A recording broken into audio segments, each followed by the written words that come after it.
Hello welcome to signature IAS academy. ఇవాళ 23 December 22nd and 23rd డిసెంబర్కి సంబంధించిన important current affairs మనం ఇక్కడ discuss చేస్తాము. ఇక్కడ డిస్కస్ చేసే ప్రతి టాపిక్ రిలేటెడ్ నోట్స్ మీకు రివిజన్కి యూస్ఫుల్గా ఉండే విధంగా సిగ్నేచర్ ఐఏఎస్ అకాడమీ టెలిగ్రామ్ ఛానల్లో అవైలబుల్గా ఉంటుంది. Signature IAS academy Telegram channel link ఈ వీడియో డిస్క్రిప్షన్ బాక్స్లో ఉంది. ఫ్రీ ఆఫ్ కాస్ట్తో మీరు ఆ పీడిఎఫ్ని అవైల్ చేసుకోవచ్చు. మీ రివిజన్ కోసం దాన్ని యూటిలైజ్ చేసుకోవచ్చు. First topic India state of forest రిపోర్ట్కి సంబంధించింది. ఇండియా స్టేట్ ఆఫ్ ఫారెస్ట్ రిపోర్ట్ని మన దేశంలోని forest survey of India release చేస్తుంది. Forest survey of India ministry of environment, forest and climate change ఈ మంత్రిత్వ శాఖ ఆధ్వర్యంలో పనిచేస్తుంది. 1987 నుంచి ప్రతి 2 ఇయర్స్కి ఒకసారి ఇలా మన దేశంలో ఉన్నటువంటి ఫారెస్ట్ అండ్ ట్రీ కవర్స్ని అసెస్ చేసి ఫారెస్ట్ సర్వే ఆఫ్ ఇండియా ఒక డీటెయిల్డ్ రిపోర్ట్ని రిలీజ్ చేస్తుంది. ఇప్పుడు రిలీజ్ చేసినటువంటి ఈ రిపోర్టు 2021 to 2023 ఈ మధ్యకాలంలో దేశంలో ఉన్నటువంటి ఫారెస్ట్స్ ఎలా ఉన్నాయి అనే దానికి సంబంధించింది. ఈ రిపోర్ట్లో ఉన్నటువంటి ఒక ఇంపార్టెంట్ పాయింట్ ఏంటి అంటే, మన దేశంలో ప్రస్తుతం ఈ forests and tree cover percentage observe చేస్తే మన దేశ టోటల్ జియోగ్రఫికల్ ఏరియాలో ఇది 25%గా ఉంది. అంటే మన మొత్తం ఏరియాలో 25% ఫారెస్ట్ అండ్ ట్రీ కవర్ ఉంది. ఓన్లీ ఫారెస్ట్ అబ్జర్వ్ చేస్తే అది 21.7%గా ఉంది. ఓన్లీ ట్రీ కవర్ అబ్జర్వ్ చేస్తే 3.4%గా ఉంది. So forest survey of India ఇచ్చేటువంటి ఈ డీటెయిల్స్ మన దేశంలో ఫారెస్ట్కి సంబంధించి మనం తీసుకునేటువంటి పాలసీ మేకింగ్లో, అట్లాగే ఎన్విరాన్మెంట్కి సంబంధించి మనం తీసుకునేటువంటి పాలసీ మేకింగ్లో చాలా ఇంపార్టెంట్ ఇన్పుట్స్గా ఉపయోగపడతాయి. నెక్స్ట్ టాపిక్లోకి వెళ్తున్నాము. నెక్స్ట్ టాపిక్ మన ప్రైమ్ మినిస్టర్ కువైట్ విజిట్కి సంబంధించింది. Prime minister of India December 21st and 22nd ఈ 2 రోజులు కువైట్లో పర్యటించారు. ఈ పర్యటన గత 43 ఏళ్లలో మన Indian prime minister Kuwait visit చేయడము ఇదే ఫస్ట్ టైం. ఈ పర్యటన సందర్భంగా ఇండియా అండ్ కువైట్ మధ్యన చాలా ఇంపార్టెంట్ అగ్రిమెంట్స్ జరిగాయి. ఫస్ట్ వన్ డిఫెన్స్ కోఆపరేషన్కి సంబంధించింది. డిఫెన్స్ కోఆపరేషన్ అగ్రిమెంట్ ద్వారా 2 దేశాల మధ్యన డిఫెన్స్ పర్సనల్ ఎక్స్చేంజ్ ఉండబోతుంది. అట్లాగే 2 దేశాలు జాయింట్ ఎక్సర్సైజెస్లో కూడా పార్టిసిపేట్ చేయబోతున్నాయి. వీటితో పాటు కల్చరల్ ఎక్స్చేంజ్కి సంబంధించి ఒక అగ్రిమెంట్ జరిగింది. స్పోర్ట్స్ కోఆపరేషన్కి సంబంధించి ఒక అగ్రిమెంట్ జరిగింది. అన్నింటికి మించి 2 దేశాలు తమ రిలేషన్స్ని, తమ యొక్క పార్ట్నర్షిప్ని స్ట్రాటజిక్ పార్ట్నర్షిప్ లెవెల్కి ఎలివేట్ చేశాయి. స్ట్రాటజిక్ పార్ట్నర్షిప్ లెవెల్కి ఎలివేట్ చేయడం అంటే సాధారణంగా దేశాల మధ్యన రిలేషన్ అనేది వివిధ స్థాయిల్లో ఉంటుంది.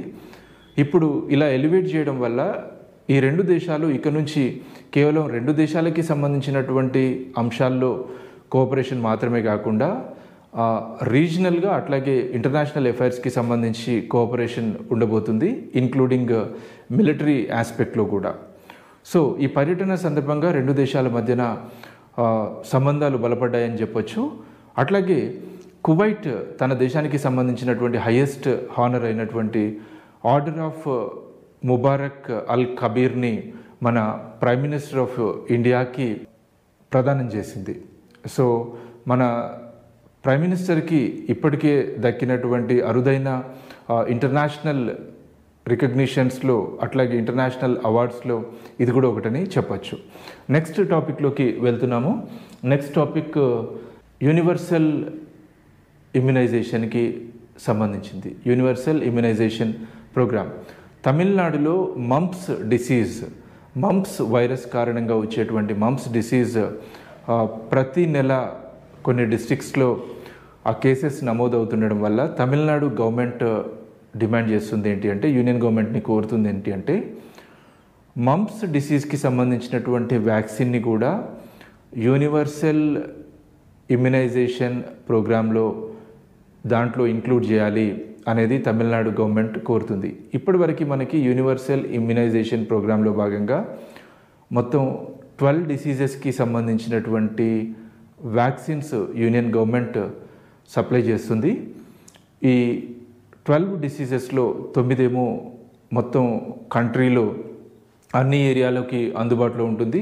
లైక్ పోలియో అండ్ కొన్ని డిసీజెస్కి సంబంధించినటువంటి వ్యాక్సిన్స్ అంటే 3 డిసీజెస్కి సంబంధించినటువంటి వ్యాక్సిన్స్ సబ్ నేషనల్ లెవెల్లో అంటే కొన్ని రీజియన్స్లో మాత్రమే సరఫరా చేస్తుంది. అలాంటి వాటిలో ఒకటి జపనీస్ ఎన్సెఫలైటిస్.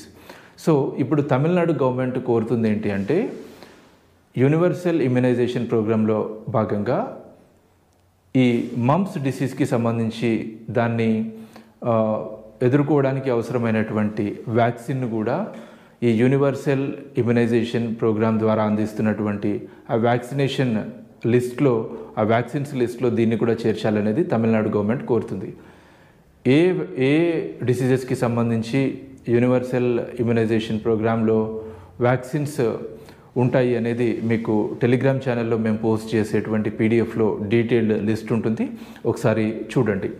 నెక్స్ట్ టాపిక్లోకి వెళ్తున్నాము. Next topic justice Madan B Lokur గారికి సంబంధించింది.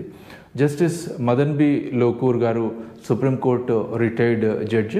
వారు ఇప్పుడు యునైటెడ్ నేషన్స్కి సంబంధించినటువంటి ఇంటర్నల్ జస్టిస్ కౌన్సిల్లో చైర్మన్గా అపాయింట్ అయ్యారు. ఈ కౌన్సిల్లో చైర్మన్తో పాటు మరొక 4 మెంబర్స్ ఉంటారు. వారు ఉరుగ్వే, యుఎస్ఏ, ఆ తర్వాత ఆస్ట్రియా, ఆస్ట్రేలియా ఈ 4 దేశాలకి సంబంధించిన వాళ్ళు రీసెంట్గా అపాయింట్ అయ్యారు. యునైటెడ్ నేషన్స్ జనరల్ సెక్రటరీ వీరిని అపాయింట్ చేస్తారు. మదన్ బి లోకూర్ గారికి సంబంధించి మరొక ఇంపార్టెంట్ పాయింట్ కూడా చెప్పాలి. వారు ఫిజీ కోర్టులో ఫిజీ సుప్రీంకోర్టుకి సంబంధించి వారు నాన్ రెసిడెంట్ ప్యానెల్లో జడ్జిగా ఉన్నారు. మన దేశానికి సంబంధించినటువంటి ఒక జడ్జి వేరే దేశంలో కూడా జడ్జిగా అపాయింట్ అవ్వడం అనేది ఇదే అలా అయినటువంటి మొదటి వ్యక్తి జస్టిస్ మదన్ బి లోకూర్ గారు మాత్రమే. రైట్, నెక్స్ట్ టాపిక్లోకి వెళ్తున్నాము. Next topic ministry of law and justice తీసుకొచ్చినటువంటి ఒక కొత్త అమెండ్మెంట్కి సంబంధించింది. Ministry of law and justice conduct of election rules 1961ని అమెండ్ చేసింది. ఇంకా స్పెసిఫిక్గా చెప్పాలి అంటే ఆ రూల్లో ఉన్నటువంటి రూల్స్లో ఉన్నటువంటి రూల్ 93 క్లాస్ 2 క్లాస్ ఏని అమెండ్ చేసింది. ఎందుకు అమెండ్ చేసింది అంటే గతంలో ఉన్నటువంటి రూల్ ప్రకారము ఎవరైనా అప్లై చేసినప్పుడు, ఎవరైనా కోరినప్పుడు ఎలక్షన్స్కి సంబంధించి సీసీటీవీ ఫుటేజ్ అండ్ ఆ తర్వాత వెబ్ కాస్టింగ్ రికార్డ్స్ని కూడా ఇవ్వవలసి వచ్చేది. ఆ ప్రొవిజన్ ఆ విధంగా ఉండేది. ఇప్పుడు మార్చిన ప్రొవిజన్ ఏంటి అంటే వ్యక్తుల యొక్క ప్రైవసీని కాపాడడం కోసము కేవలం అభ్యర్థులకి అంటే కంటెస్ట్ చేసినటువంటి అభ్యర్థులకు మాత్రమే ఆ సంబంధిత రికార్డ్స్ని, ఎస్పెషల్లీ ఎలక్ట్రానిక్ రికార్డ్స్ని, వీడియో సీసీ కెమెరా ఫుటేజ్ కావచ్చు, లేదంటే వెబ్ కాస్టింగ్కి సంబంధించినటువంటి రికార్డ్స్ని కానీ అందజేస్తారు, మిగతా వ్యక్తులకి అందజేయరు. మరి ఇప్పుడు మిగతా వ్యక్తులకి ఏ తరహా రికార్డ్స్ అందవా అంటే అందుతాయి. ఎక్సెప్ట్ ఎలక్ట్రానిక్ రికార్డ్స్, మిగతా రికార్డ్స్ అన్నీ అందుతాయి. సో ఇది ఇవాల్టి కరెంట్ అఫైర్స్. మీరు ఈ టాపిక్స్కి సంబంధించినటువంటి నోట్స్ని మీరు signature IAS academy Telegram channel ద్వారా మీరు డౌన్లోడ్ చేసుకోవచ్చు. Signature IAS academy Telegram channel link ఈ వీడియో డిస్క్రిప్షన్ బాక్స్లో ఉంది. Thank you.